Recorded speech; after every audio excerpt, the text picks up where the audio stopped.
There I am. All right, looky there. We actually got you. Yeah. Let me pull up my own live. So how are we doing today, good sir? Oh, I'm doing good. Doing good. All right, you are a little sideways there. Yeah, that's let me do it like this.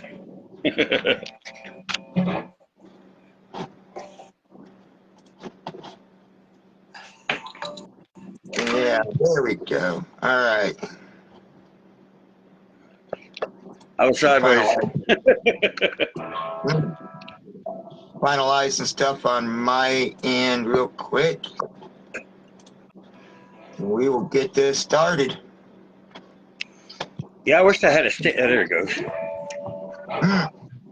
There we go. All right. You good to go, good sir? Yeah, I'm good. Yeah. All right. What's going on, ladies and gentlemen? I am Ozzy of St. Anger Productions.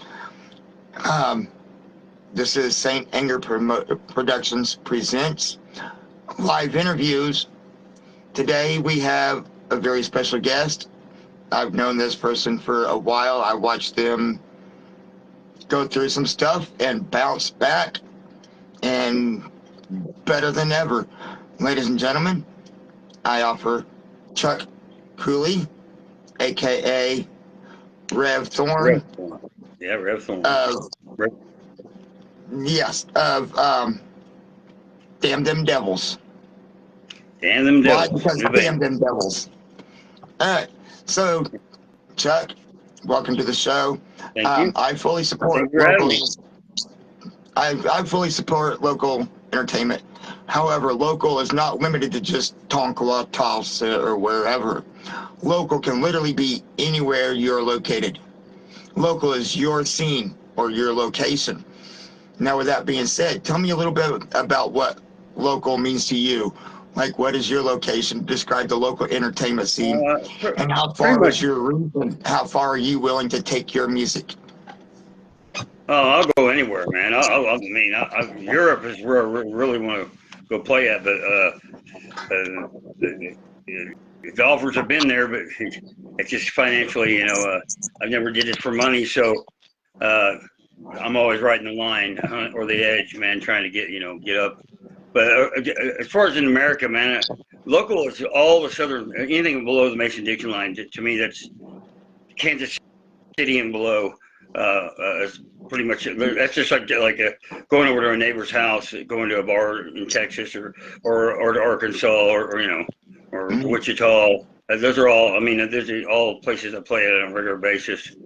I haven't in the last couple of years, but I've been trying to put this band together, and it's taken a minute. It used to be easy to put a band together. I mean, when there was hardly any bands, you could find more dedicated people that were. But anyway, so yeah, local is anywhere within the five surrounding states. Yeah, we got quite a few states. So where are you actually located at, so people will know? Tulsa, Oklahoma. Tulsa, Oklahoma. Great place to be, but like you said, there's a lot of competition now. What is it like competing with some of these other bands to try and book some of these shows? I know we got several decent venues, but I gotta respect, try not to book shows as same night as your buddies over here. This band's booking a show, whatever. And like, how hard is it to get on some of those lineups? Like, let's just say Dime Store Riot or a Fostang Bargain, some of these other bigger, well-known bands. How hard is it to get on some of those bills? For me, I mean, if I, I get offered a lot, but it's that's usually for my acoustic stuff. But now with this new band, I mean, I don't know. We haven't even did our first show yet, which we'll be doing here shortly in June. It's a long ways off too. I'm so pumped up about it. But pretty much, I usually when I book shows, I go book a date, and then I go find bands that I want to play with, and then I bring them, I bring them on board. And I usually play with a lot of international and national acts from other states and stuff that bring them here to kind of help influence the scene here, with more different varieties of rock and roll and metal. Right on, right on. And so let me ask you this one. I don't know how far back it really goes, but how did you get into music, and what instruments? I see a guitar in your hand, but what instruments do you play? I play bass, a little bit of piano, man. I mean, guitar is my main thing. Songwriting is number one, and then singing, and then guitar. And I mean, I'll play bass sometimes. I mean, but I just, playing electric in an acoustic room with you, that's enough for me. Right. And so, how did you get into music? My dad was a musician, and he's a singer-songwriter and a guitarist, and my mom was a singer, and so I just kind of wanted to. I always seen them jamming together and stuff, and they would always run the kids, us outside and get us, and kind of keep it from us. And my dad always kind of didn't want me to go into music. He's like, you don't want to spend 10 years of your 10 years of your life in a bar, smoky bar. It's not a lot of fun. He was wrong. I've had a lot of fun. I've had a lot of fun. Oh, so wrong.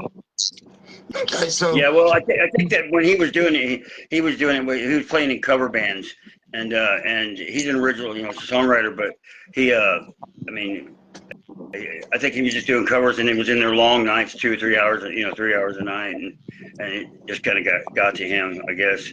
But everybody's heard much of his music before. He's co-wrote with Christopher Cross and Chris Christopherson. I used to wake up and see Brooks and Dunn and Gary Busey and Christopher Cross and all them in my living room, and then he would rush us outside. We couldn't hang out. Wow. Okay. Real quick, ever since I was young, in my, whatever neighborhood I was living in, apartments or whatever, I would always find other kids that were like Kiss and the Ramones and Alice Cooper and stuff, and we would put together like a band. My first little band was called Kiss Club, and it was we just learn all the songs, and we'd get crappy instruments, and a Muppet drum set, and put on little shows with Christmas lights and lip sync a show. So I've been doing this as far as back to when I was 10, 11 years old, until I learned how to play. Like I remember going back home when my best friend Kenny said. He said, Chuck, man, I heard you went out and did all this stuff, man. You recorded albums and videos and documentaries and stuff. And he goes, did you ever not stop dreaming, dude? And I said, no, not till I was living it, man. And that's I'll live it till the day I die. I mean, it's just something. It's not a hobby for me. It's not. It's something I have to do. I got to do this. And I get told I'm too old or I'm too fat or whatever, man. I don't give a damn what critics or people say like that. It's about inspiring people with hope and putting good music out there, and it's so much fun to be on stage, and when you got a good band too. So. Oh yeah, definitely. And so, like you mentioned, your dad and doing cover band stuff. What do you see like the difference between your dad back then doing cover bands and then the people nowadays, such as yourself and others doing like original music? What do you see the difference being today doing the cover band versus original? Well, I mean, there's not really to me. I mean, if you're going to be in a cover band, you're going to it's like a live jukebox, and to me, and if you go to watch the crowds they act differently at a cover band show, because those are the songs that they've been listening to on the way to work, at lunchtime, and on the way home, and then they go out and the band, the local cover band playing that stuff too on the radio. So it's something it's part of their everyday life. So they're just hanging out, talking, and and dancing and just having fun, like a high school party or something. But original bands, when the crowd comes to see that, they're like turned facing the band and they're watching what's going on up there because they're entertaining in a different way. It's a different kind of entertainment. I mean, you don't get paid to do original music, but yet here are all these cover bands. They're getting paid bank, man. They get paid good, man. I mean, and barely can original band, and especially in Tulsa, make $100, and then that's enough gas for half the band. Right. So it's I mean, I've made good money playing original music in Tulsa at times. I was up to $1,000 to $1,500 a night, man, and it's because I had 3 sets of original music and I could pack them in, and and that's because I promote. I mean, I find every way I can promote for free, and I'll do it until if it's on Facebook, they'll kick me off, or ground me for a while, so I can't. But I'll do whatever it takes to get people there, Yeah, when Facebook says, whoa, slow down, you promoted too much. Yeah, but that brings up a really good point. Facebook is free social media, and if you have a following, like I noticed just a little bit ago, I'm at the 666 followers. That opens the door for being able to promote yourself, and then having things like what I have with Saint Anger Promotions, which is a Facebook group open to everybody.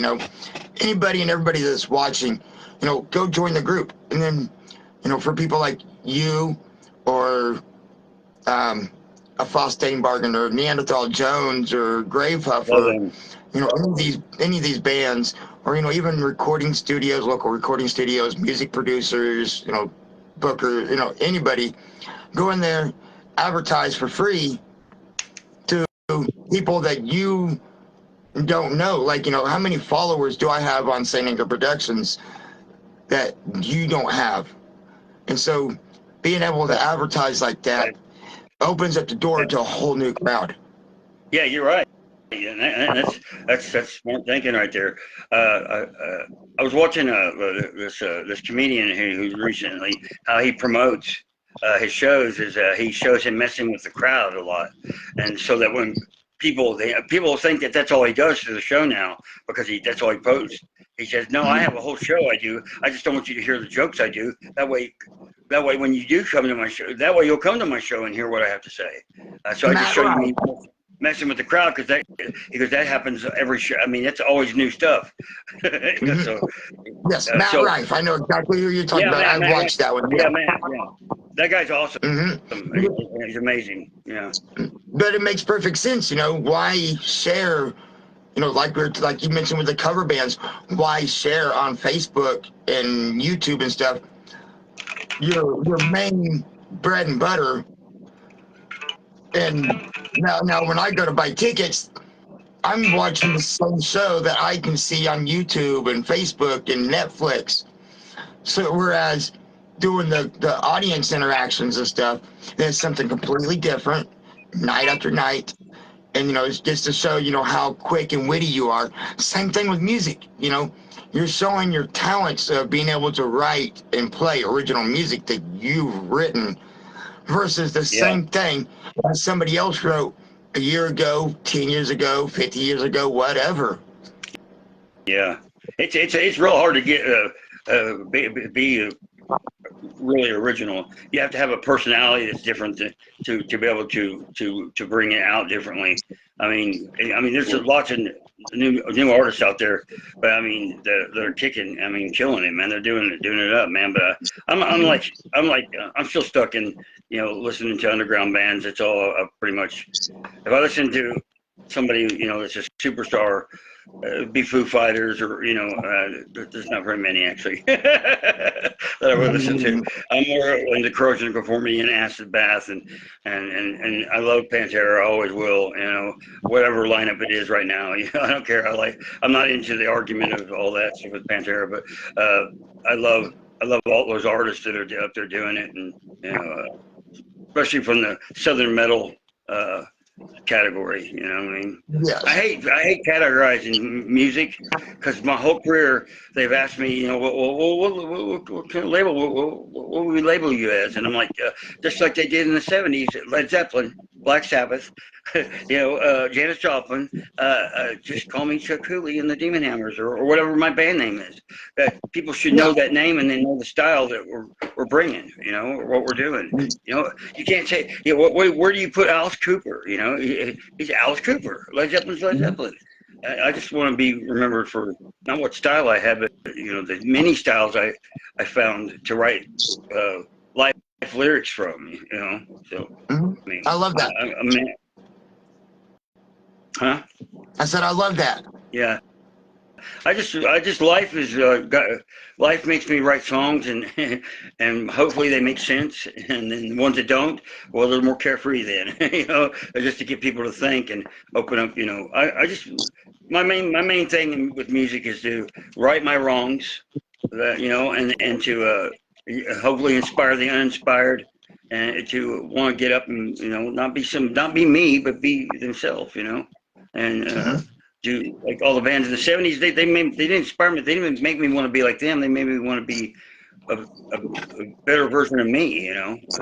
And I wanted to, you know, I can do that, you know. Especially if the Ramones could do it, I could do it, you know. I mean, those guys never practiced at all. And so, kind of discuss this a little bit, but I want you to describe your musical background for us. Like, if you could describe it, you know, not putting labels on it or anything, but just your background, influence, and stuff like that. Well, we're doing first punk, you know, punk rock, hardcore, thrash, you know. I mean, I try to mix. There's something from all these great bands out there, and I love all of them. But dark, heavy Southern groove rock or groove metal, you know. Yeah, like you mentioned, Acid Bath. Yeah. Me and Dax, I played with Dax. I played with Acid Bath with my band Berserker, but their last show actually. Back then, now they're back together. And I played with Dax a couple of times. Me and him have hung out quite a bit. I've got to. One thing about me, man, is I've got to live a life without money. I've got to live a lot of my dreams. You know, I've made them come true, and I've got to hang out with all these people I never dreamed. I never thought that I'd get to you know, help or hang out with, man. And at the end of the day, you know, it was cool to just see like say Norman Reedus from, you know, The Walking Dead, right? I had a chance to go meet him. I walked up to him and was going to shake his hand and say, "Hey, my name's Chuk Cooley." Before I could even spit it out, he knew who I was. He's like, "You're the Demon Hammer dude, man. I know all about you, man." He bought my CDs and a couple of my shirts, man. And I was like, I walked away from that going, "Wow, that was a trip." Right. You know, so it's pretty cool when, you know, other famous people know who you are, you know. So, and though I you know, I stayed pretty much based. You know, I was always told that, you know, all the big people like Garth Brooks and, you know, and Leon Russell, they had to go somewhere else to get found, because no one's coming to Oklahoma to find talent. They're really not. Tulsa eats its own original artist, man. They you know, demanding by not showing respect to the original artist more. I mean, there's a couple of bars that will play original bands, but getting paid is you know, it's not shouldn't be anybody's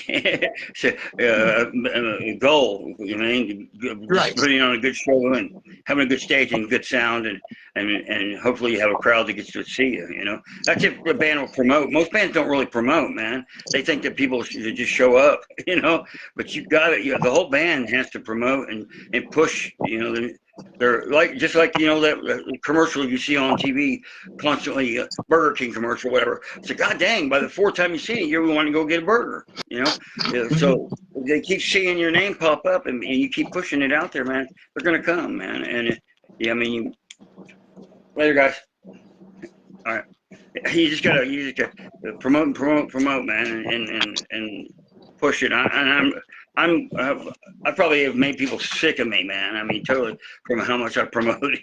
And here I am, 35 years later, I'm still doing it. And so, see, that's the whole purpose of what I'm doing with these interviews. You know, like you mentioned, you know, being able to get your name out there and promote yourself. And what I'm trying to do with this is I'm trying to get like you, Chuck Cooley, Brandon Young of Had Enough tomorrow night, Adam Richmond of Surviving Rocklahoma, and Lori Brass of Rock the Equinox Wednesday, Yeah. this past Wednesday.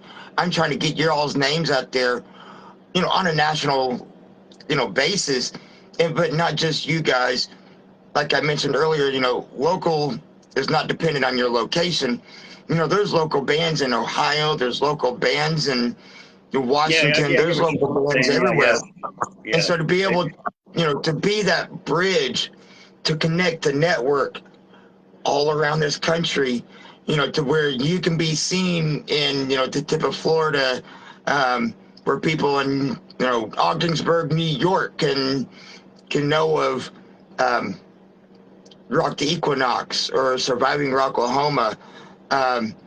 People in Walla Walla, Washington can find Brandon Young, just so on and so forth. But then these other people, they can look at, the past interviews and the interviews coming up, and they can reach out to people like over here.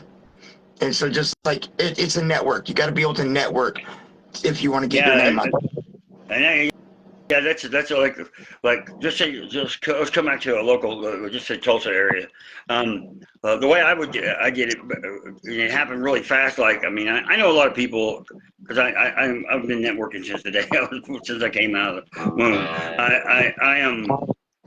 But me and my manager at the time, Gypsy, we would go like we would hit 3 or 4 bars in one night where there was live bands playing, and we would do this 3 or 4 times a week when we weren't playing. And so we would go out and meet all their fans and hang out and to show, hand out flyers or just hang out with them and drink with them, party with the other band, you let them see us partying with the bands, and having a good time, man. And we're out showing support for our other local bands, and whether they be covers or be original, it doesn't matter, man. As long as musicians are out there playing, man, and putting on a show, I'm gonna go watch anyways. You know what I mean? So, I mean, I'm kind of jealous of the cover bands because I can't really play. I don't know how to play by ear, and I don't know how to really sing like anybody else. So I just know how to be me, and that's what I've strived to be, is to be the best me I can be. And then at times I wanted to be not a good me. I chose to just walk away into the darkness, and hopefully death would have found me, but it did. It just spit me back out. And if you have that happen a couple of times, you kind of like, man, what, I'm here for a reason, so maybe I can help other people. Maybe I can help other people find their path, through whatever it is I'm doing. And that seems to be a common thing now, with the last 2 interviews and now yours, talking about basically being a light for others to see their path. And that is the power of music right there. It truly is. Yeah. You talk about networking. I've talked a little bit ago on a personal chat with Raven Revival of Bloodlust Revival. And literally a month ago, February 15th, I put on my very first concert in Tulsa, and I believe it was Let Slip the Dogs was there. I think it was them. Wow. And just brought up how, Raven over there on the other side, working with the bands to, for load in, load out, and all that, keeping things rolling for set changes. I'm like, yeah, Raven's over there, Bloodlust Revival. He's like, I've heard of that band. I've heard them on SoundCloud. And it's just, Well, what are they called? Bloodlust Revival? That's Bloodlust Revival. I have to check them out. See, you just did it again. Exactly. And in fact, let me pull it up. I believe next month, see if I can find them. No, where are we? Raven Revival, Sunday, April 6th at 6 p.m. I'm going to be interviewing him. And, he can talk a little bit about his story, who he is, and, get his name out there.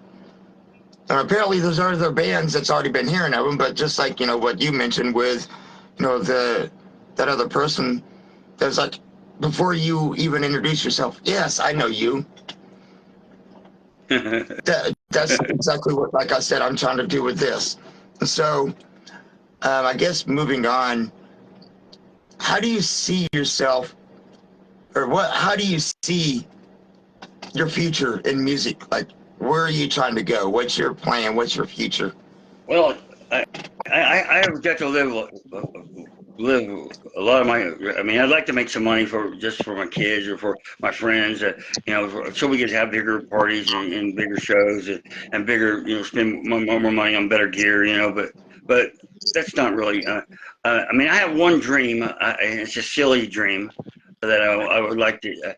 I've been on talk shows before, and but nothing like, Tonight Show or something. I would like to go to one of those shows, play my song, and be interviewed, and they ask the question, why did it take you so damn long to get here? So somebody like Howard Stern. Yeah. Just something, what I mean. You stayed in the underground, and I've been offered so many cool offers, and I've chose to stay in the underground for a long time, and well, I mean, do I regret not passing up some of the yeah, I kind of do. Yeah, I mean, for my band's sake, because they got pissed off at me because I wouldn't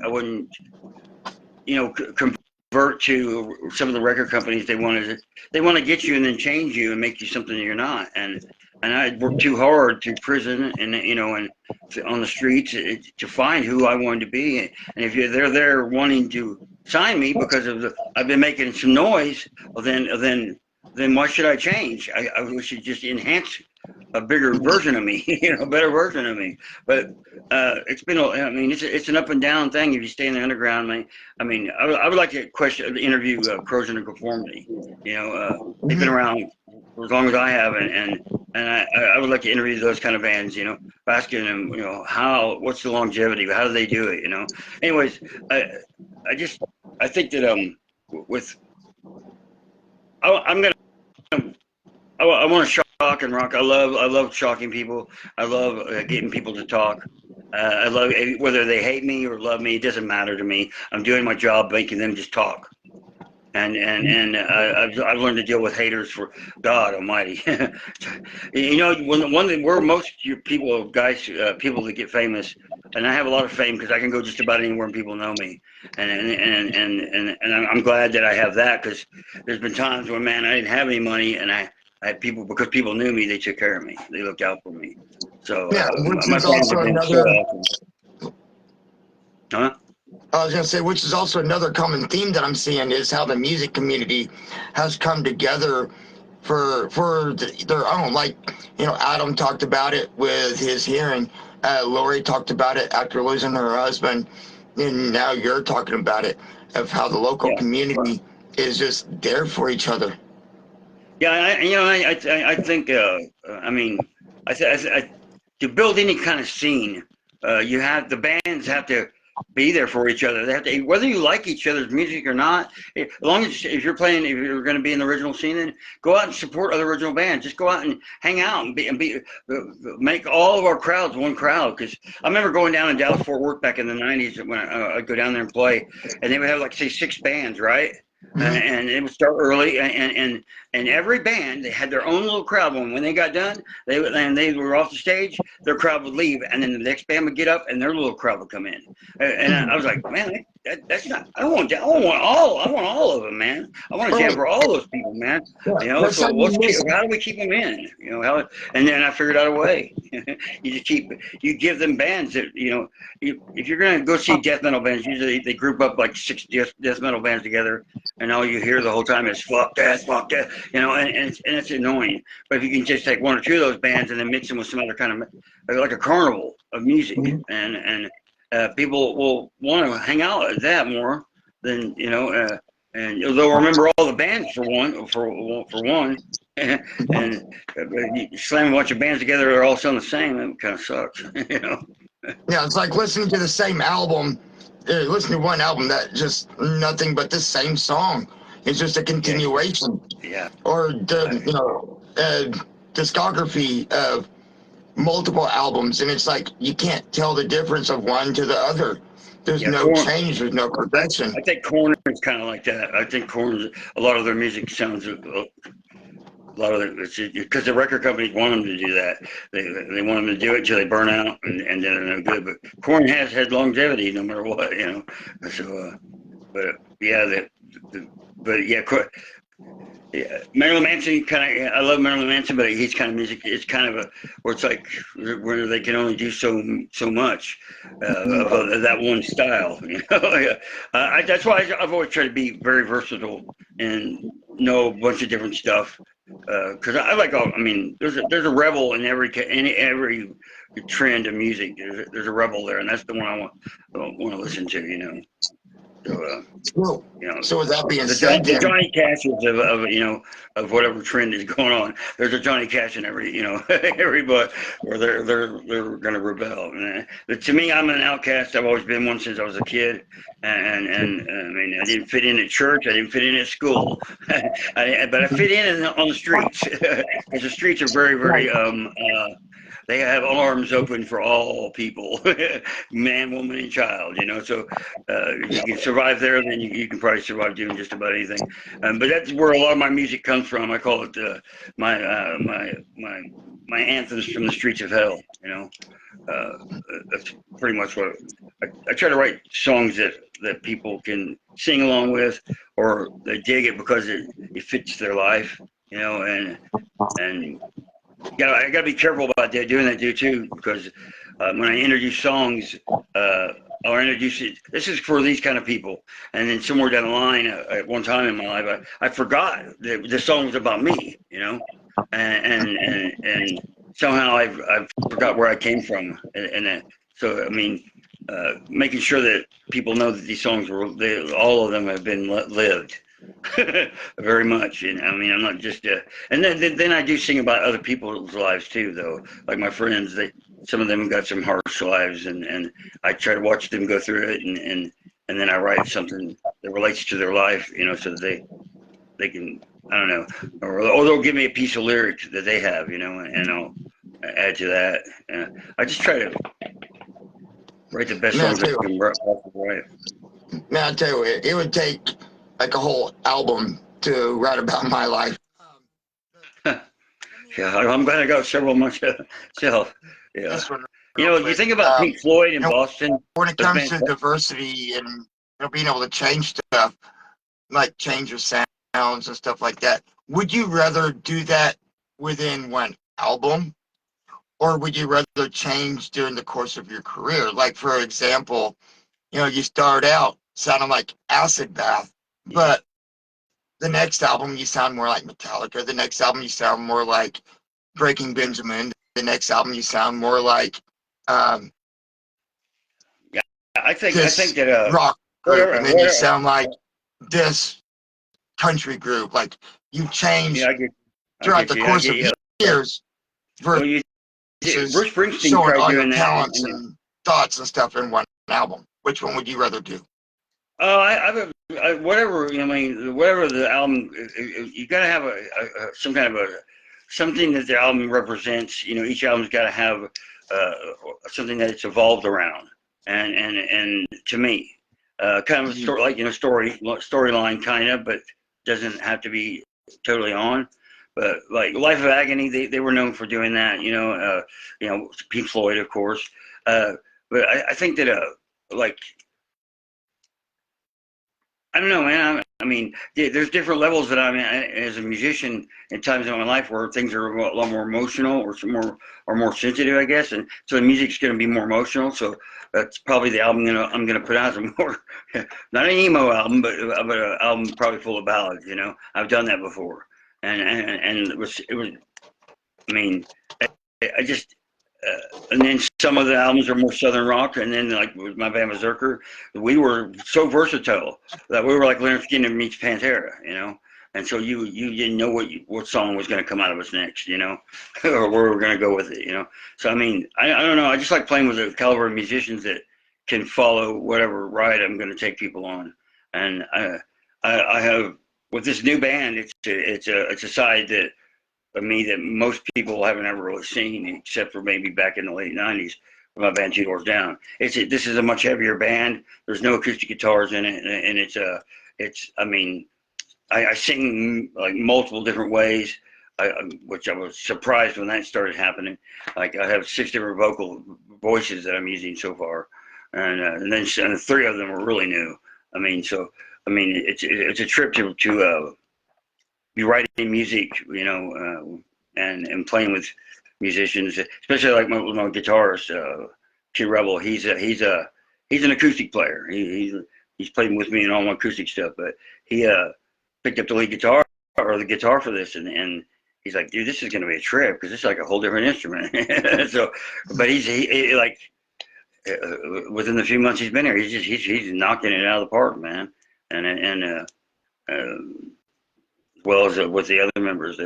Some of them, like the drummer hadn't played, oh man, about 30 years, and was in a motorcycle wreck. He didn't never think he'd play again, and next thing you know, he's like free of all that, and he's like uh, trying to make this happen every day he can, So we practice 4 or 5 times, sometimes 5 times a week,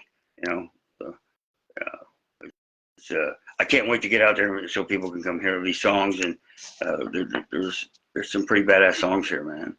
And well, the main and like you talking about with around the albums, like around this album, it's mostly based around the games that people play with each other, and the liars and the cheaters, maybe calling out people like that, man. I mean, I just spent 7 years in a motel lifestyle, and it was incredible the things we seen and we had to witness, and then all the people that we met was just some very foul people, man, that had no standards and no calling, but to rip you off while you're giving them something, It's the games people play, man, and so that's what this Damn the Devils, this first album that we're going to be recording is kind of based around those kind of people or scenarios. So it's kind of important to have some decent standards about you then Yeah. Yeah. Yeah, for me to hang out with people, I mean, you can't be a crybaby for one. Right. I'm not into psychic vampires. I'm not into people that need all the attention the whole time. I mean, I could sit and listen to people all night long and not have to really say anything. And it took a while for me to learn how to do that, though. I mean, I am 56, so I mean, it's taken. I was a attention junkie at one time, I guess. So, I mean. I'm a lot more laid back now, so it's I like to, but I rock harder than I ever have. You can bet on that. We'll be bringing it, and I don't like thinking of people, other bands as competition, but only when the awards ceremonies get put in there, and then we all have to compete with each other and votes and stuff, and that can be a really bad thing for a scene when that happens, because people get jealous, or they get very, very upset, and they get hateful if you win. And like for me, my fan base goes around the world, man. I mean, I've been signed twice, and so my records are still out there selling today. Berserker's still selling bigger and more than ever. And people are like, well, you sing about this, you sing about that, man. I sing about all kinds of things. But one thing is I've never. If I'm gonna hate, sure about hate, it's gonna be how I hated myself. You know what I mean? Not how I hate other people. That's to me. But there's a lot of people out there that they make money doing that, knocking people. But I think I'm more about the self-revolution. Or the evolution of our. You don't hear people nowadays going, "Hey, I'm soul searching right now." I mean, when's the last time you heard somebody say that? Yeah. So, you there? Yeah, I'm here. Sorry, I'm listening. I'm also trying to see if I can connect my earbuds because somebody gave me a call on Facebook and it interrupted where it took you off speaker. So like I'm hearing you, but it's not coming through as loud as it should be. So I was trying to see if I can figure that out as well. Yeah, Um, that's a trip. All dialing in, all I mean, getting it perfect I don't even know where to begin with that kind of stuff. I'm kind of respect you quite a bit for doing this. Thank you for having me on and getting to talk. And it kind of helps you helps a musician find his center when we do this kind of stuff. mhm. Uh, I really appreciate it, man. I'm grateful to have anybody want to try to figure me out or try to help me figure myself out. Doing this. So I think at the end of the day, man, it's all about did we have a good time together when we jammed and we partied and that's what to me it's the good times, and that's the Dimebag way. That's what Dimebag just wanted to have a good time, man, and that's what he did. And he never forgot that he was a fan. He kept it real. He kept it humble, and that's the way to live. Is for the good times because that's something you can make happen. It's a good time. Yeah. So I want to ask you. I got some more questions on here. So, from the perspective of the band, like Damned and Devils, what is your mission for the band? And do you write from the lyrical aspect or musical, or do you incorporate both lyrical and musical? I do both. Well, this is the first band I've actually been in where like three of the songs just came out of just like the first rehearsals that we had. I, I I I would just start jamming something and they would just kick right in with me and the riff we'd play that riff like 30 times in 30 different ways and and Mm-hmm. and we would all follow each other or and so that and then while that's going on I can hear the music starts making me feel a certain vibe or I'll catch a phrase or something, and then later on I'll do the lyrics separately alone. I'll sit down and sit with acoustic guitar and then kind of write them out there. And this band, the lyrics are more not as they're brutal lyrics, and but they're kind of a no nonsense kind of like the chorus has a meaning to it and it's strong, but people will be wondering what the hell was he talking about? Kind of like Tool. When you read Tool's lyrics, you cannot figure out what the fuck. Damn, what was he? What? It was like reading the Bible with his lyrics. You have to read it like 10, 20 times. You still don't get it. So Right. that's kind of where I'm at with this. Is just saying, you know, putting as much into a song as I can, but not so it's clusterfuck with words. I want each line to have its own you know uh, impact. I don't want to have it's hard to say that, but I do all of it at once, pretty much. The music and the lyrics, like you was asking, and and or the bass player will have some kind of a lick, or the drummer will start playing, and we just start rocking to them, man. And that's kind of the freedom in this band is getting to. Well, for one, it's trying to get them all to not play at the same time when we're not playing a song. When you're trying to describe the song, like trying to tell them how where it's going to go next, and the bass player wants to play or the drummer they want to doodle, and it's like every single band I've ever been in, it's like, can you guys just stop? So we can get this song worked out, So because it causes frustration, but it's but it's either I think every band is it's like that. So people are constantly one's too loud than the other one. I want a perfect sound. I want all of us to be able to hear what we're doing, and if we have a good we have a good tone, then we'll have a good level of mix. Right on. And uh, just inspiring each other in the band is a big thing, man. Making sure that we all are, when we're not with each other, that we're still thinking about the songs or or how we can what can we bring to the band, But that's why I got to make sure, like, once a month, I got to get everybody together, make sure we're all on the same page. Whether we'll go out to a bar and just kick back and get a beer, or whatever, and I'll ask, where's everybody wanting to go with this? How, are you wanting to go? Do you want to travel? Do you want to? Because I want to tour. That's all I want to do is be out there touring, playing shows as much as possible. Well, there you go. People that's listening to this from all over, Chuk, Cooley, the Damn Them Devils, they're looking for bands. They're looking for a tour. Let's get them hooked up. Yeah. They want a tour. That's it. That's pretty much it. Yeah. Because to me, I mean, I'm not going to be really happy until when I was on tour, I was happy. I was in my element, you know what I mean? And I can handle that lifestyle. And plus I've got to hang out with all the other guys like David Allen Coe, and just all these other great musicians that have been doing it a lot longer than I have.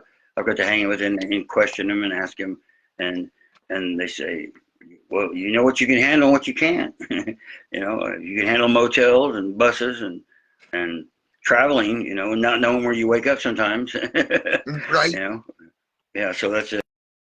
It's the whole deal, man. I mean, but mostly I'm at the age where now, and I've done all there's things that we chase after in life, and some are in the darkness and some are in the light, but I'm at a pretty much a balanced place in my life right now where I'm thinking whatever will hold me back from being what I want to be, then I need to eliminate that. You know what I mean? And so whether it be donuts or drugs or alcohol or cigarettes. I mean, I smoked for 39 years, man, and a year ago, as of a couple of days ago, I quit smoking, and it wasn't something I had ever really thought. Oh, well, thank you. It wasn't something I ever thought about quit doing. I like smoking until my old lady, one of the last shows, she took a picture of me standing over with some other people, and I was lighting a cigarette. And when I looked at that picture, I thought, God damn, you look fake as fuck holding that cigarette. And it got to me because I thought I didn't look right with holding one anymore. It was just not. And then the next day, I lit one up, and it tasted like a dirty foot. So. Or smelled like one, the smell, and it just didn't do it for me anymore. So I just quit and never looked back. It's a hard habit to quit. It really is. I've tried many times. But yeah, you talk about like this, seeing the picture. Yeah. Yeah. I just don't want to be live fake, videos. What am I doing? That's the whole thing, man. I remember I wanted to be the most real dude in the bar, when I was in the Demon Hammers, and I wanted to hug everyone and fucking get, talk to every single person in there. But then there comes a point where you're listening to people talk and the music's loud, you can't hear them, and this guy says he knows you, and you're trying to figure out, do I know this guy? And he's looking at you like, oh, I don't think he remembers me, man, And so either you're gonna lie or you're gonna be faking it. Like you're listening or and at the end of the day, I don't want to be that kind of dude, man. I don't want to be faking any kind of way, man. And if it's just faking a conversation, that's lame. Well, let's step outside and talk, so I can figure out who the hell you are, so yeah. So I was wanting to ask some of my favorite bands without going into details regarding, the hot topics such as politics, religions, or any other debatable hot topic, describe the morals of yourself and of the band. All right. Okay. Cool. As for my morals, I can't really speak. As for the band, these are. I'm kind of a dictator. You know what I mean? So I expect people. I have 6 rules I live by, man, and I try to. One is not to be friends with crybabies. They are psychic vampires. They will suck the energy and the life out of the room. 2. With that said, everyone has a voice, though, so everyone gets a chance to speak. Number 3, be who you say you are. Mean what you say. Do what you say you're going to do. Be that. Be legit, man. Don't be someone that just sits and lies because you think that's what people want to hear, man. That's because it's not. I want people to tell me their darkness. That's what turns me on, is when they tell me they're open about where they've been, what they've done, and they fought it, and now they're content doing this other thing in life. You know, just be who you say you're going to be. Number 4, man, do not talk shit on yourself. Don't demean yourself. Don't be that kind of person. I mean, think the best, man, because I mean, it's only dark right now in that moment. Every passing moment is a moment you can turn it all around. You know, so uh, uh, everything's gonna be all right. The best is yet to come. You gotta believe in that, man. And you know, if you want to be a person that's lying, cheating, thieving, pilfering piece of shit, then go right ahead, man. But how about being somebody that overcome all that and inspire the uninspired, man? You got to get back, no matter what you do. If you find change, and the only way anyone can find change is to know one word: courage. That's all you need to change your life. And because you're gonna have to let go of a bunch of people and all that stuff, but then when you make that walk on your own, you find out what you're worth. And then later on, when you're looking at people and you got some options open, you're gonna find out which one's worthy of your time. You know, so Yes. I mean, this is what you know, if you're gonna go and let yourself go, be able to get yourself fucking back. You know, because this world is harsh. And it's crazier, and it gets crazy, and I think people are colder because they're not soul searching. No one's out there, you know. They're all digitized. I mean, digital music is not a good thing for people. I mean, it's square fragments of information. It's not a wave of soul coming off that, you know, out of the speakers. It's digitalized, and they can put anything in those little square fragments, you know, to manipulate people. Man, and it's dense and it's hollow, and I mean, you know something's good if you can put it on, you know, a record on vinyl, and it sounds good on vinyl. Then hell, man, you got something there. That's why everybody's going back to vinyl, because I mean the sales on vinyl are outweighing CDs that were majorly, and I think it's awesome. You know, Yes. I mean, to me, there's nothing like hearing that clicking, you know, on the record. That's all part of it, you know. You know, so I mean, I don't know. Those are pretty much my standards. I believe in God 100%. I believe, you know, I'm not a Christian, but I am an honest sinner, and I Right. can't call myself Christ-like, because that's impossible. And that's, to me, my king would be insulted by that shit. Me trying to say I'm Christian, I walk Christ-like. That's a lie. There's no way I could Absolutely. do that ever. Yeah. So I mean, yeah, so I just try to walk as an honest sinner. I admit to, you know, I sin. Yeah, of course I do. I look at girls and go, damn, or driving down the road, I want to hit somebody, you know, because they're going too slow, or they're driving crazy, or they're on their phone, or I mean, I get angry, I get mad, I got feelings, you know, and you know, I try to control them more than maybe what I used to, you know. I just try, you know, to be the best me that I can possibly be. You know, this person came in. I knew this girl, and when I started getting more popular in the band, kind of moving on to bigger things, she said, you just think you're better than us now. I said, no, I don't. I think I'm better than I used to be. And if you're back where I used to be, then I am better than you. And I challenge you, step up. But you got to find courage. That's the only thing. That's the only way people can change, is if they have that. You know, Yes. that's the only thing you need. You know, courage. So I mean, I heard you mention, you know, like digital music and stuff. You know, for people that don't Yeah. understand, you know, why we go pay all this money to watch, you know, watch live music, they really don't have an understanding of the connection that we have. You know, listening Yeah. to it. You know, yeah, I can listen to, you know, all these artists online. I can go buy the CDs, but it's a whole different experience being there live Yeah. and in the moment Yeah. and surrounded by hundreds and thousands of people all there to do the same thing and to enjoy the music. Like there's a connection that just can't be explained. Yeah. Yeah. And listen, you said it all right there. Like, well, just say with the Pantera thing that's happening. I don't know if you've gone and watched any of the footage. And there's not one person that's come out of that show that said it sucked. And they all of them was like, it was like a massive thing. It changed them, and they're all they can't wait is to go back. I've been twice, and Mhm. it was a beautiful thing, because I believe that those guys truly are being genuine about their they're not doing it for the money, because one, they have the largest road crew ever ensemble put together, 300 roadies. They call it the Crew from Hell, and that just to move them across the seas and back and forth, and to each show each night, and then their setup is just massive. I mean, unlike anything that's going on out there.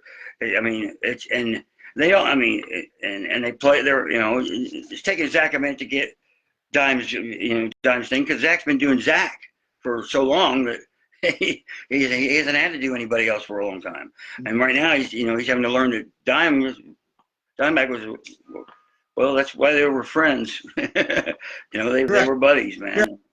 Yeah. So, but I don't think they could have picked a better person than Zach Wild. Like just his style of playing alone is so unique and can be, you can hear some Pantera when you listen to Black Label Society, whatever. But then, you got that personal connection between Dime and Zach.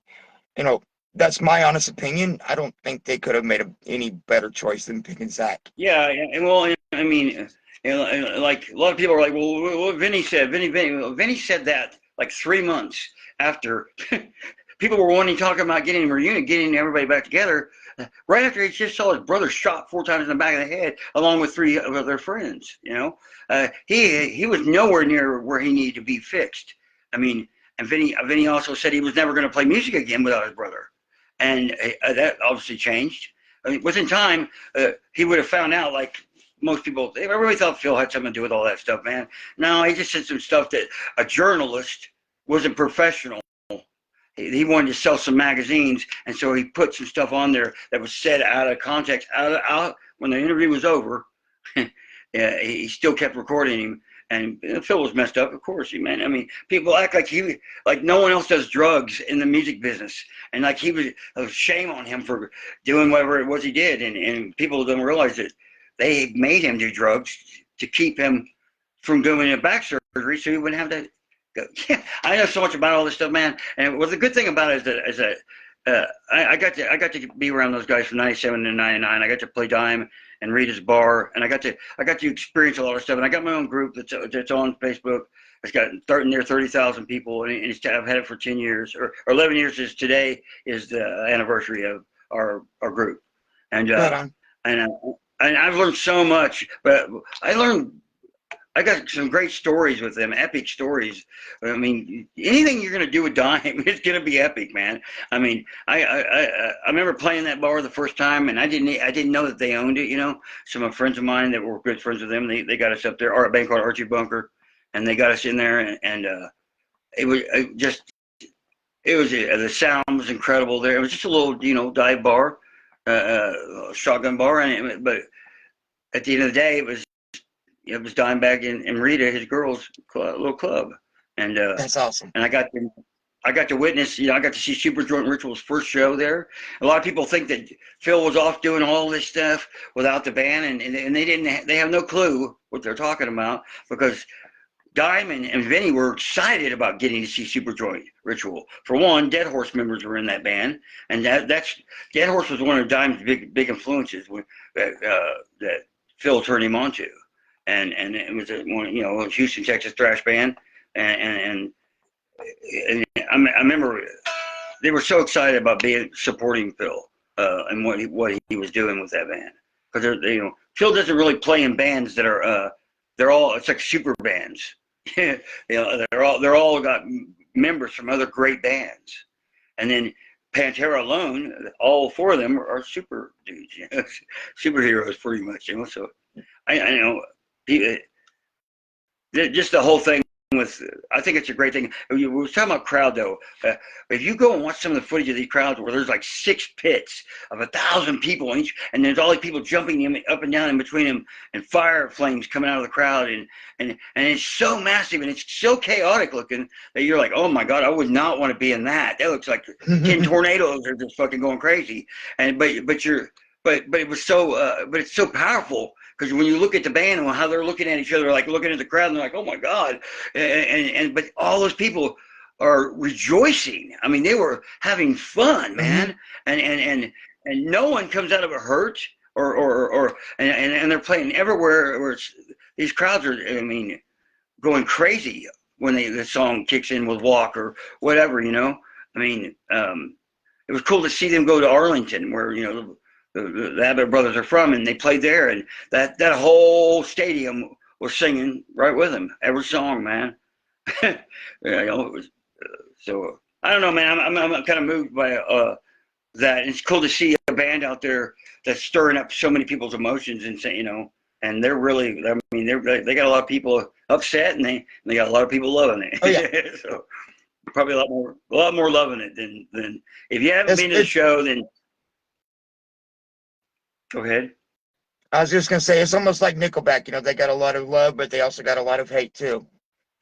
Yeah, that's weird. Yeah. I mean, because look, they made a lot of hits, okay, but not like Shinedown. Shinedown is 30 years. Papa Roach, Buck Cherry, all of them guys have been just knocking it for near 30 years, man. And no one talks shit about those other bands, just Nickelback. It's because their name.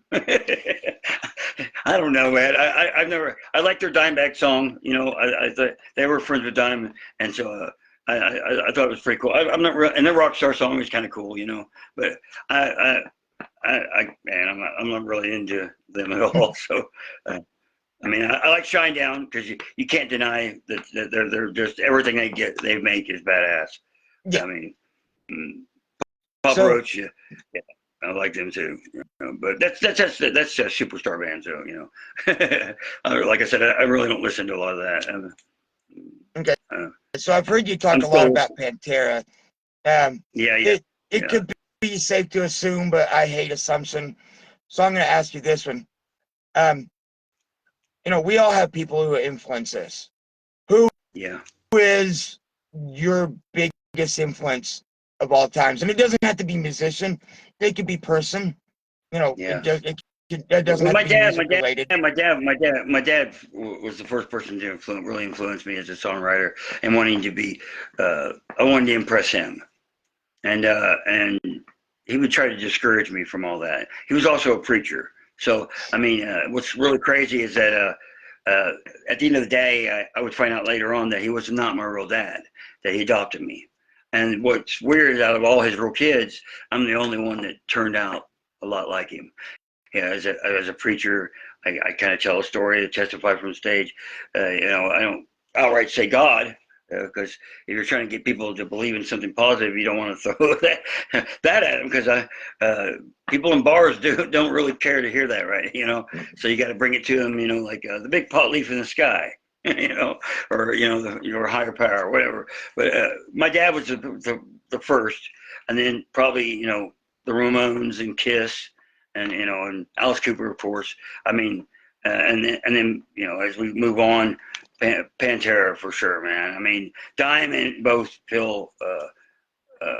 I could never play like Dime, but I could sing like Phil. I can make that happen because I have a voice that can do that, you know, and his screams, or his shrilling screams, are probably the only thing I got that sound may sound kind of like him, you know. And I do that, you know, purposely, because his screams are, whew, yeah, pretty badass. As far as you know, I say Corrosion of Conformity and Acid Bath, and then Dax Riggs from Acid Bath. All of his bands are totally different from one another, and I love that, and that's what I've always tried to make sure, that whatever band I got into, it was a different me, or a different version of me, of me. You know, I'm still gonna wear all black. I'm still gonna wear, you know, leather vest. You know, because I thought, you know, I didn't wear leather vest because I'm a biker. I wear it because of the Warriors, the movie. Growing up, Snake Plissken from Escape from New York, all those were guys were, and the Warriors those were my heroes. You know, and so. And then Kiss, and then the music. But I've taken, I'm like a pro wrestler in rock and heavy metal. You know what I mean? Mm-hmm. So kind of not like Chris Jericho though. He's kind of. Oh, okay. But just kind of when it comes to the, sometimes people got to hate you, and sometimes people got to love you. And if you're around knocking home runs and kicking ass a lot, then they're going to eventually hate you. And usually your hometown is where that starts.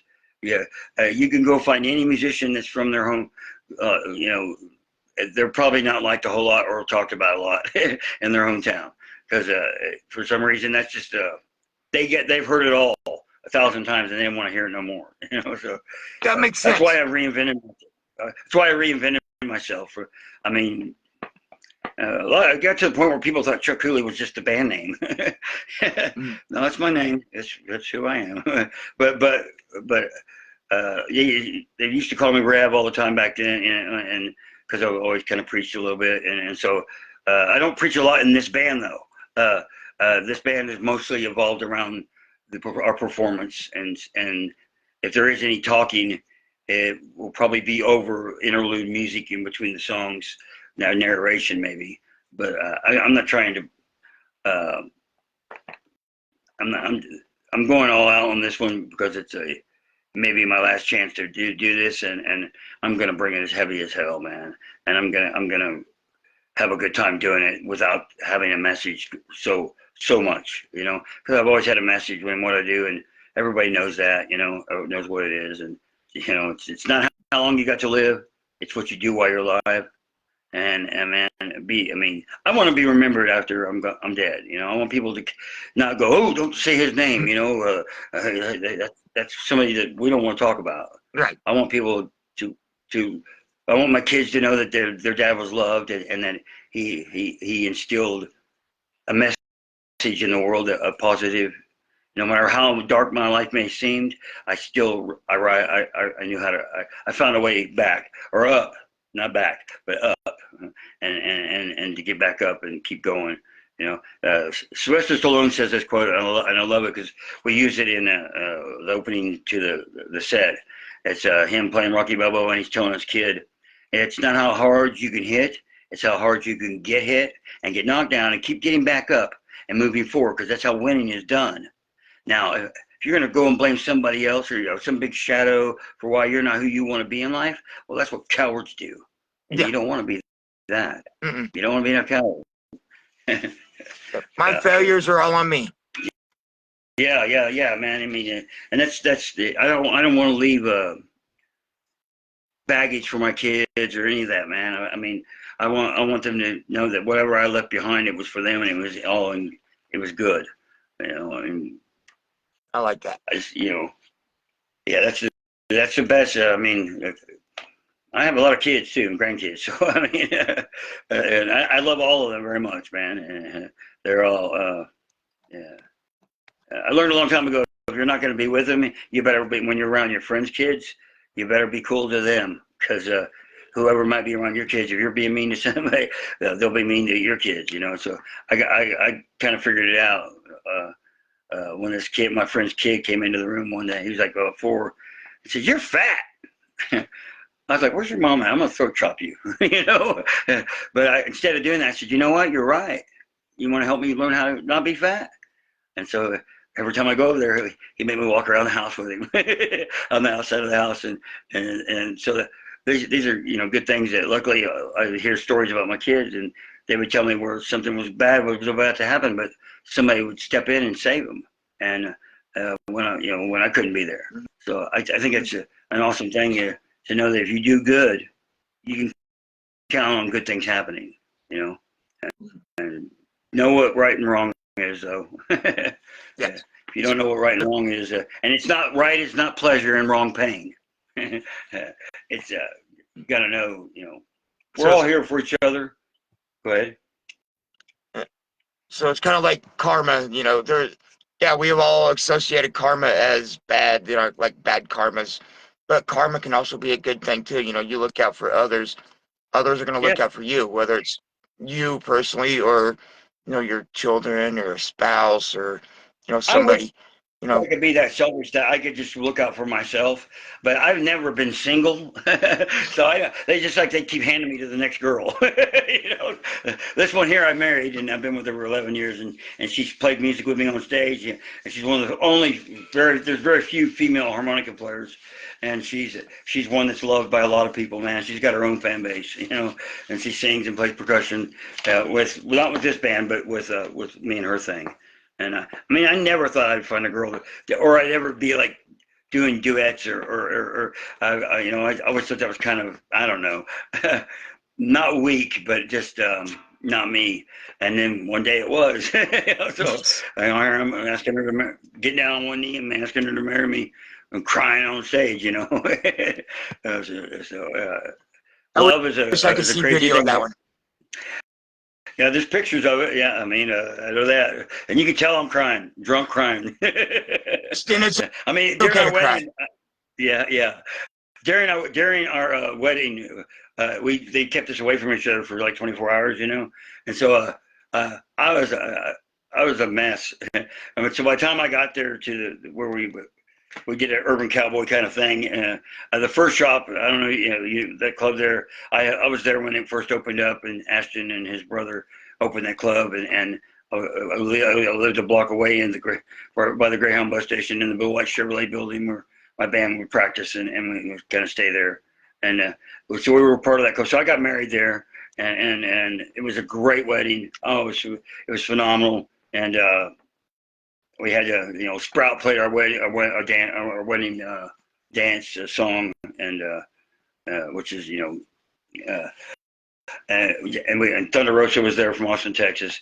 It was a great night, man, and I'll never forget it. And every time I watch a video of it, I cry my eyes out. But I cried the whole time, the whole during our thing, together up there, and it was. I didn't know that I could be such a baby about things, but but I'm not a crybaby. Right. There's a Just difference. You're, yeah, oh yeah, there it's is. just Yeah, emotional. and when you're feeling love and you're happy, that we're happy. I mean, I wasn't sad. I was totally just like really like I could not believe that I was getting married. That I found somebody that was going to put up with my shit. Right. So I mean, and she has. She's a great woman. That sounds like it. So yeah, Yeah, there's definitely, like you said, not the crybaby. Like I yeah, just, blurted out the emotions. The emotions are so strong and so positive that, yeah, you was crying. I've done the same. Like, here's a couple years ago, I was, um, right there in VIP. It might have been there in the pit at Rocklahoma, and they were doing the national anthem. And just to be there in that moment, getting ready to kick off one of the best weekends that you'll ever have, Rocklahoma. yeah. True, Um, it got emotional. true. I started crying during the national anthem. Dude, so there's the tears of your happiness and joy. Yeah, yeah. Yeah, I played my last big show there with my band Through the Thorns. I played there 7 times, and I played there with 2 different bands, and my band Through the Thorns. It was a really emotional thing because I was needing to take after 26 years I was needing a break really bad, and it was at the top. I mean, I was at my peak, but my guitarist had left, and I had to form another band, and because without him I couldn't do the other band really. Me and him were it was too personal. And so I formed this other band, and we went and did this. Did oh man, it was so emotional because everybody knew that afterwards I was going to take a long break, and that it was funny though. All the musicians that were walking up to me, saying, you're not going to take no break. The music won't let you. And I'm like, well, Right. I'm planning on it, but it's never happened. Life, life has its way of Only, showing. No, I'm in charge, not you. yeah. Well, when I went to go do it, I think maybe it scared a lot of people, and it even scared the woman, my baby's mama, my youngest baby's mama. She was like, "Oh, no, dude, you can't be taking no break." No, keep going. Keep going. Or I'm gone, and she was gone. So it was okay though, because I got to learn. I got to lose everything that I had won and gained and earned because I forgot where I came from. Mm-hmm. And oh, they say it's always people say don't forget where you're coming from when you start winning in life. Yeah, Exactly. well, they said that because they lost, they forgot.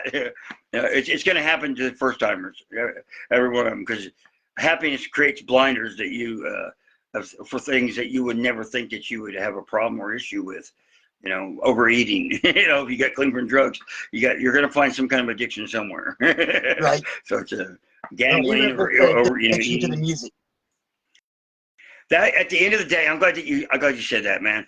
At the end of the day, I had a couple of really great people that they didn't never do drugs, and like it was really weird because like all my closest friends, my best friends, none of them they were all people that didn't do drugs. They may have drank or here and there, you know, but they weren't addicted like that to the. And it was crazy how they found me to be one of their friends, you know, because I mean I embraced the drug culture. I mean my mom was high and fucked up when she had me.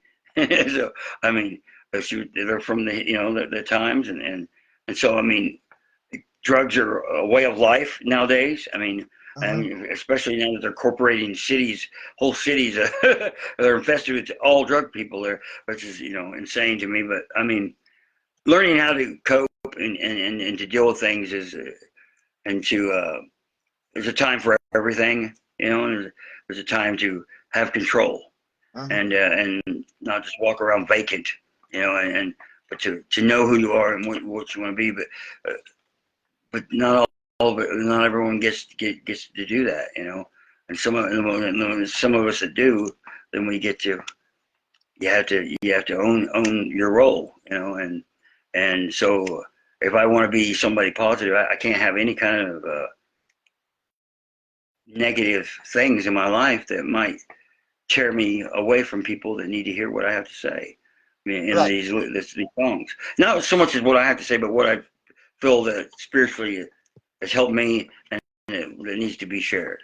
And if, I don't think I would be still doing this if people hadn't told me. We start out saying if I could just change one person or help one person find change, that's better. To help one person find change. If I could just have that, then I feel like I've accomplished something. Well, I'm not bragging at all, okay? I literally thousands of people told me that these songs have changed and they helped them and they got through these. And I'm like, cool. I mean, I wrote a soundtrack to people's lives, which is Yeah. awesome because I have a soundtrack of my favorite bands, and stuff. So that's pretty much what I guess at the end of the day, I just want to write a life soundtrack for people, for them to find these songs when they need them. And Yes. And and so go ahead. no, I was just gonna say, and so, things like that, touching people's lives and changing people. That, again, that's the whole purpose of what I'm doing with this is for you to have your voice. And I say you, not just Chuck Cooley, not just, Rev, but for Yeah, any of y'all um that we're doing these interviews. I want to give you that voice, give you the opportunity. Here's the microphone. Let your voice be heard. You get to talk about stuff that you wouldn't normally get to talk about on regular interviews or up on yeah, stage, whatever. true, This true. is your voice to let your message out and for people to just be able to just discover you, and like you Yeah, mentioned about, you know, don't forget your roots, don't forget where you came from. Yeah, yeah, that seems to be a thing that, once you get up here to the top, you forget how far down that really is and how nasty of a fall that's going to be once you lose your footing. yeah, It's good to remember what's down there, where you came from, from the rock bottom and what it took yeah, to get yourself up to the top. All those free shows, the benefit shows, the yeah. the clubs and Every venues that didn't really pay anything to, yeah. being able to make, little regional tours all the way up to the top. Just to keep going, man, and it takes a strong person. I mean, I've wanted to quit many times, believe me, but music has been the one constant thing in my life, Mhm. and so no matter what it is I go do, if I go work, my job, my normal job, or not my outside job, when I go do that, I mean, I know that I'm still gonna come home. I got band practice that night, man. And if you're doing anything within the music, like having band practice or putting a band together or playing shows, that's living the dream. That's part of it all. Yes. The getting not paid and getting, it's all part of living. As long as you're moving forward and you're paying your dues, man. And eventually, it's like Eddie Van Halen said this, man, and I'm not a really big Van Halen fan. But I like him. He's interesting. But he said, if you want to get famous, or run down the street naked, I'm sure the news will catch it, and you'll have your fame. Yeah. But if you want to, and Blackie Lawless said, if this is something you feel you got to do, then do it, and don't look back, man. Just keep moving forward, man. And because most people are here today, gone tomorrow in the business. I mean, most of the people that I was jamming with through all these years, I don't know that many of them are still around doing it, And if they are, man, I can't wait to see them. Mm-hmm. So, I mean, I'm just I'm not a quitter, and people like I have all these quotes I say, man, or things I sum up my life with, and they're like, oh, you think you're smart? No, I don't think I'm smart. I just hang on to issues a lot longer until I can find some kind of closure. You know what I mean? And that's I have to have closure so I can move on. Right. And I hate getting stuck in the rut, man. That's like the worst thing in the world, especially when you're with other people there, and they're not planning on getting out. Mm-hmm. So they want to keep you there. You're their entertainment, because it's yeah. So Go ahead, yeah. all right, so I know we're actually running a little long, but you know what? That's okay. I don't care. You're getting heard, and so let me ask you this one. I'm going to combine 3 questions into one. So what do you look for when it comes to managers, producers, promoters, recording studios, and venues? Like, what do you look for in these people? Well, I've never had it. I had my friend we called him a manager, and he would just tell me to do what I already did. I've always been the manager on most of our bands because no one else knew where to do it. And I don't know many people around here but I would love to have a manager. I would love to have somebody book my shows for me and just show up, and do my job. That would be so much easier. Because it takes the fun out of it, having to do all the making the flyers and the promoting and the networking, having to do all that. And I've done it all for 30 years, man. And so no one else in the band seems to do it but me. So I just, as for studios, I like Hank Charles, Valcor Sound, somebody that's been doing it a while. Is like a wizard behind the board, and he's a wizard, man. And he can play every instrument if you need. Knowing that the sound engineer can play music too, it kind of means a lot to me. Yeah, helps. There's a lot.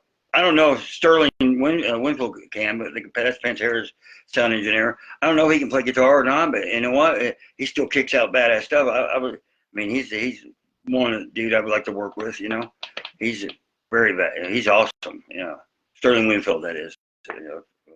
And but and I would I would just like to have a manager that knew what I was about, and knew how they could sell that to people without it alarming, shocking people. Because I'll sometimes say things from the stage that I was like, what the hell did I just say? Saying something stupid and drunk's not what I'm talking about. It's saying something that's may have been too provocative, or too shocking. And there is things that are too shocking or too truthful. Sometimes honesty is way too much to give. Think about that one. That's right. Yeah, it's so how about like venues? Venues, man. As long as they got a stage, they got lights. Like you're not in a dark corner playing in a beer bar that they're charging $5 at the door, and you can't even see the band. And there's not, what I mean. There's bars like that, and as long as it's got a stage, a good stage, and sound, they provide sound. They have a sound man like most real music venues do. That's a plus. And lights, so that a band can give a good show. Right now I'm putting my own lights together because I want us to have our own light show, and I want the lights to. If I play this 30 minutes on stage, which I'm going to be known for doing that a lot, especially with this band, because I want to leave short and sweet. I want people to go, well, I want more, man. And like I'm going to say, well, you want more? Come back again and bring a friend, Right. and I will play longer for you next time. For a while, it's going to be just these 6 songs. We'll be writing still, but these 6 songs tell us to tell the ride that we're all riding. It tells us of how we got on it and how we somehow found that we stayed on it for as long as we did, and it also how we can get off of it, and like I said, it evolves all around. Everybody's got a game to play, man. Right. Especially the ones that say they're not playing no game. Them just saying that just started the game. So, yeah. So one good venue I think everybody should check out. We want to talk about have sound, have lights, have audio and stuff. Good technicians. The Bowman Twin Event Center over on Sheridan. I can't brag about them enough. Like, Really? old Scotty, the owner of the building, he's also a bass player, and he's the sound tech. They've got a decent little light set up, and there's always room for improvements. That the more shows they Wow. book, the more they can put into the production. It's a great upcoming studio, or not studio, sorry, venue. And I would like. I'm looking for the place for. We're playing our first show out of town, and with uh, but in Norman. But I'm looking for a place to play our first show here, and I've got bands from all over like that want to come up and play with us, but I kind of want to. I'm always focused on other bands from out of state and stuff and national acts. I really, there's a band, Sabretooth, is one of these bands that I really dig what they were about. It kind of remind me of kind of like what we do, and them, and then if Soto's ever gets back together, that's another band I really love. I did their videos for them, but I'm looking for a cool venue, and everything you just said sounds like the place I need to be talking to. So, I mean, I want to put on a really cool show, and so all the bands complement each other. So you need a good venue, and you need a good manager. That being a manager of any sorts, it is a lot of work. All the booking, the scheduling, the logistics, the whole 9 yards. And you got to focus on your music. Point blank. Yeah, Because if you're focused on everything else, yeah, all the other aspects of the band besides the music and the lyrics, you're not focused on what really matters. So maybe someday soon you and I could work on getting something going at the Bowman. that sounds good. Cool to me. Yeah, I got somebody that just hit me up and said they wanted to manage this. So that's the first time I've ever had anybody do that. So I'm real excited about it with Nikki, Right on. and I'm supposed to call them up here tonight or tomorrow. So Well, good talk luck to with them. that one. I want whoever does it. They need to know this. So whoever's gonna make, I want them to make whatever they need to make, because if you're providing a place for us to play every weekend or whatever, and you're making sure that shit gets done, then they need to, that person needs to get paid. Because see, for all the years that I did all what I did, booking all the hundreds and thousands of shows, man. And making sure the merch was there, the art was good, all the songs. I mean, I didn't get paid for none of that, and so when I have got paid, I always took the money and put it right back into the band, making sure it went to merch or to guitar strings and sticks, drumsticks or whatever we might need. But so I want to make sure whoever manages that they understand that this is the band that we understand that, and when it's time for us to get paid, that day will come. If it does, otherwise it's give us great places and make sure we have gas money to get to where we're going. Right. And home, because I can find a place to stay. It's not a problem. I've toured for so long and for so long that, man, I mean, I know people everywhere, and there's so many great people out there and fans that want to be a part of your life for a day, or a night, an evening, so they'll put you up, so yeah. And a lot of places that they'll supply that too for you though. Texas does. So let me ask you this one about management. Would you rather have a manager that's focused on, or not completely focused, but it's like got the mindset of supporting the local, or would you rather have that billionaire mindset that, you know, it's not That's a the good people that's question. at the bottom, it's at the people at the top that's going to make me money? Which one would you Well, rather have?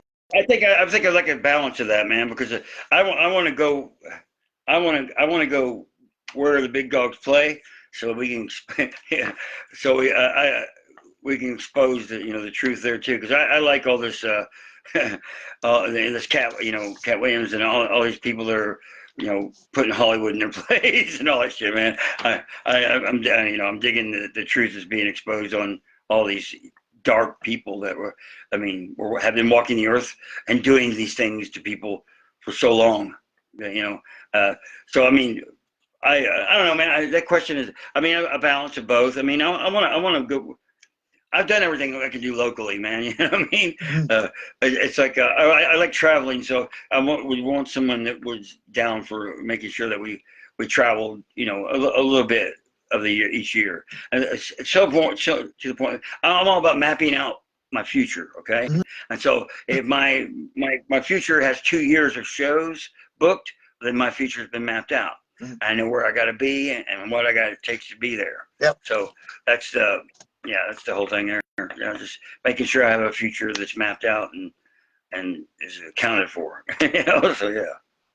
So I guess a little bit of both. Okay. And so, Yeah. I'm not looking.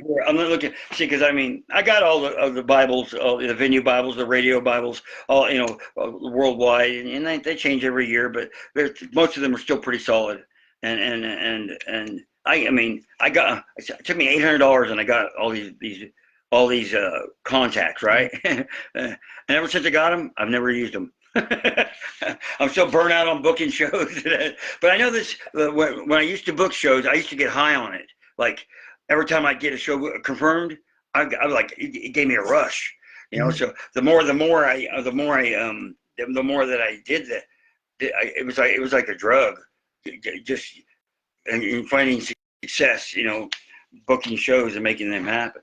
But absolutely. it takes a toll on you when you're doing, like you was talking about, doing the writing and the performing and yeah, I'd rather have somebody else do all the other stuff. I just want to write badass songs and get out there and put on a good show and bring people back into the venues like they used to with me, and know that I earned that. So So it that's that. Yeah. looks like you're ready to start jamming. So we'll wrap this up then. I'll ask you this one, and then we'll let you jam a little bit. So even if it's not obtainable, um, if you could play any one show with any artist or at any venue, with who or where would it be?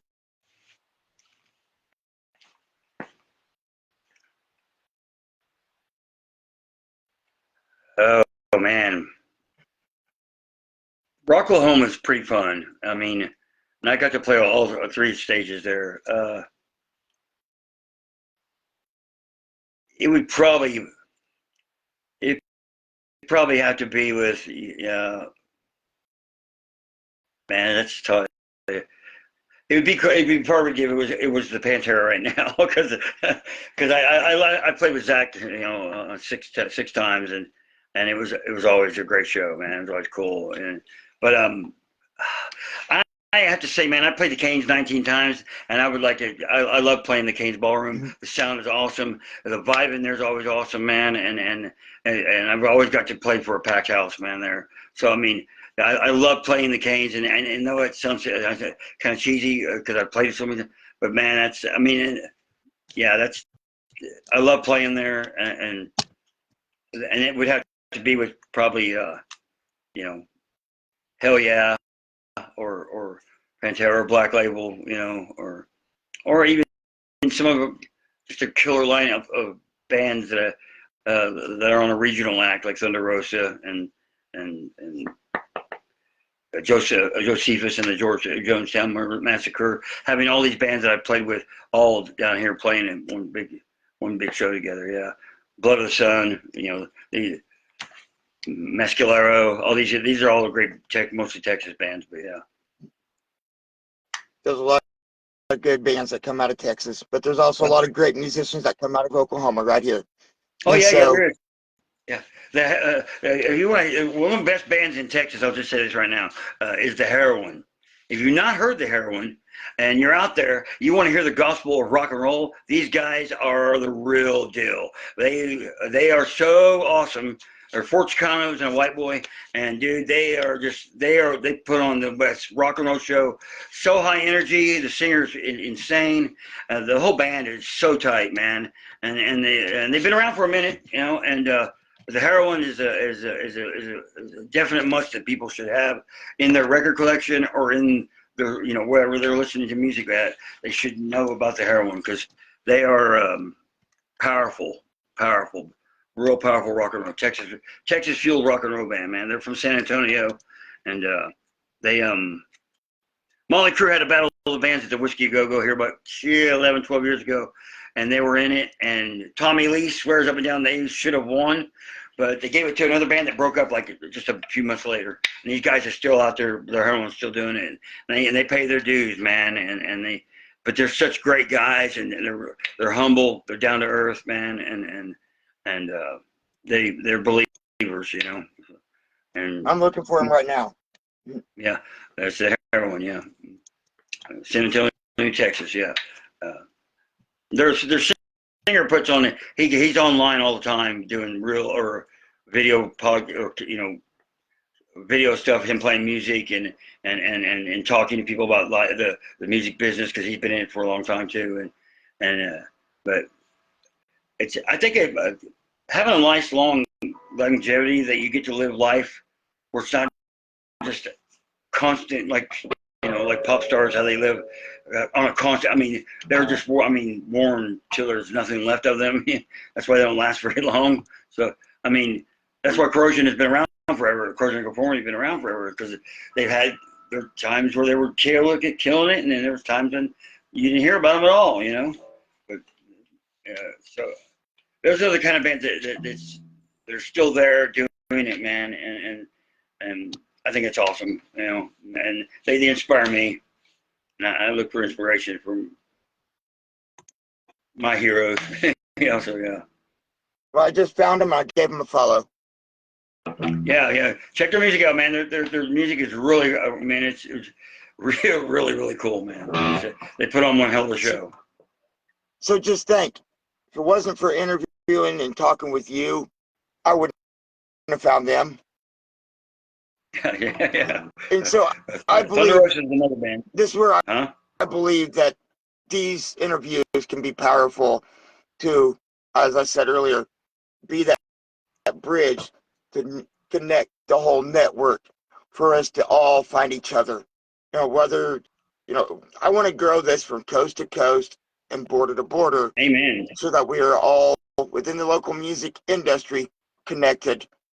And, for your followers to be able to find this next band, and then their followers be able to find you or the last person or the next person. Yeah.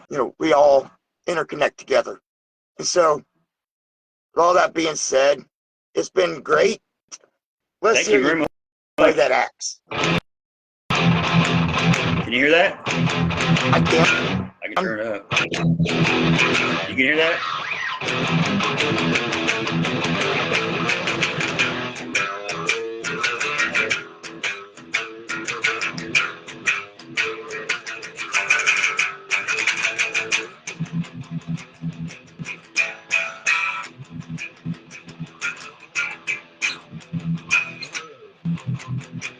Yeah, just do lots of slides.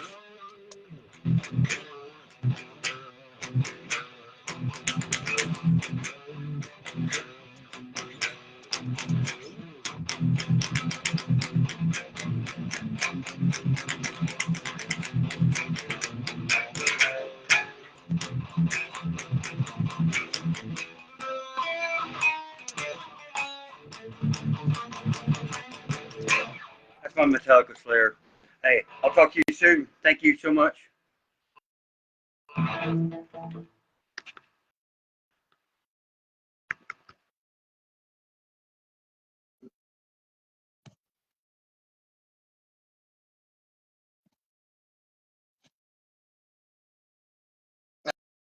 All right, guys. Well, there's a bit of lag. I wasn't able to catch all that. Chuck, I'll close out with this. It was great having you, man. I appreciate you having you on. I'm sorry for the delay. I wasn't able to catch everything that you just said. Pretty soon, I'm going to get all these gremlins worked out. Thing is, as of right now, don't feed the gremlins. Don't get them wet. And it'll all work out. It'll be okay. So that was an amazing interview. Coming up tomorrow, I have Brandon Young. Brandon Had Enough Young, and possibly a special guest for that. And then, let me see. Oh, wait a minute. Yeah, tomorrow, March 16th. I was looking at the wrong line. March 16th at 8 p.m. is Brandon Had Enough Young. Wednesday, March 19th, guys, Sprout, Gregory Allen Manuel is going to be doing what we just did. I'm going to interview him and get his story. And then Saturday, March 22nd, we have Jamie Missler of Marshall Rock. And then Jessica Rhodey and George Paul New, Saturday, March 22nd. Marshall Rock is at 2, and Jessica and George Paul New that evening at 6. So, guys, this thing, I got a solid lineup. But you know what? There's always room for more. If you want your voice heard, if you're within the local music industry, I don't care if you're a promoter, if you're a local recording studio, if you're a venue owner, if you're a band manager, if you're an artist, I don't care. But you're all part of the music industry. If it wasn't for you, you are a big portion of the local industry. So if you want to be able to get your voice out there, just like Chuck just did, hit me up. You can message me on Michelle, or if you're listening later off of YouTube, or you're listening on St. Anger Productions, hit up St. Anger Productions. Send me a message on YouTube. Doesn't matter. We will get you scheduled. I'll find time. I've got plenty of openings. Yes, I'm booking into May, but you know what? There's plenty of days in between. There's plenty of hours in a day. We'll do something. I want to get your voice out there. I don't care if you're from Tulsa, you're from Dallas, if you're from backwoods Indiana. It doesn't matter. I want to be able to chat with you and get your story out there. So, guys, go give Chuck Cooley some love. Chuck Lee Cooley. Go give that man some love. Damn them devils. Check him out. When you see him playing, go check him out. Yeah, I know it's a little hard to hear on audio on the phone like this, or on a computer, or whatever. That's fine. As long as you got to hear a little bit. If you want to hear more, go play. Or go catch the shows. Just like he said about playing those 30-minute sets. We want to hear more. Okay? Come to the next show. You want to hear more? Go to one of his shows. Until then, guys, keep going. Don't quit. And allow your light to shine in other people's darkness. Regardless of how dark your times are, you have a light. Let it shine for others. And realize that there's people here for you. Like me. I'm shining my light so you can see in your path, your darkness. just keep going. So, anyways, guys, I'll see you guys tomorrow evening at 8 p.m. with Had Enough and possibly a special guest. I think you guys will love it. Much love. Take care and peace